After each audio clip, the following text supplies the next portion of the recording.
ದರ್ಶನ್ ಕೇಸ್ನಲ್ಲಿ ರಿಪೋರ್ಟು ಕೊಟ್ಟ ಮೇಲೆ ಎಂಕ್ವೈರಿ ಮಾಡಕ್ಕೆ ಹೇಳಿದ್ದೀವಿ. ಈಗಾಗಲೇ ಸೀನಿಯರ್ ಯಾರವರು ಸೂಪರಿಂಟೆಂಡೆಂಟ್ಗಳನ್ನ ಮಾಡಿದ್ದೀವಿ. 9 ಜನ ಸಸ್ಪೆಂಡ್ ಮಾಡಿದ್ದೀವಿ. ಇನ್ನೂ ಯಾರನ್ನಾರು ಮಾಡಬೇಕಾದ್ರೆ ಮಾಡ್ತೀವಿ. ಮತ್ತು ರಿಪೋರ್ಟ್ ಆಧಾರದ ಮೇಲೆ ಅವರನ್ನು ಬೇರೆ ಜೈಲುಗಳಿಗೆ ಕಳಿಸ್ಬೇಕು ಅಂದ್ರೂ ಕಳಿಸ್ತೀವಿ.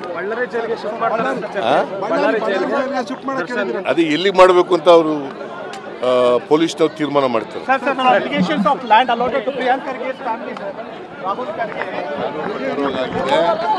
ಕಾನೂನು ಪ್ರಕಾರವಾಗಿದೆ. ಅವರ ಟ್ರಸ್ಟ್ ಎಲಿಜಿಬಲ್ ಇದೆ, ಅದಕ್ಕೋಸ್ಕರ ಮಾಡಿದ್ದೀವಿ. ಈಗ ಬಿಜೆಪಿಯವರು ಚಾಣಕ್ಯ ಯೂನಿವರ್ಸಿಟಿಗೆ ಯಾಕೆ ಮಾಡಿದ್ರು? ಕಾನೂನು ಪ್ರಕಾರ ಮಾಡಿದ್ದೀವಿ ಇದನ್ನು.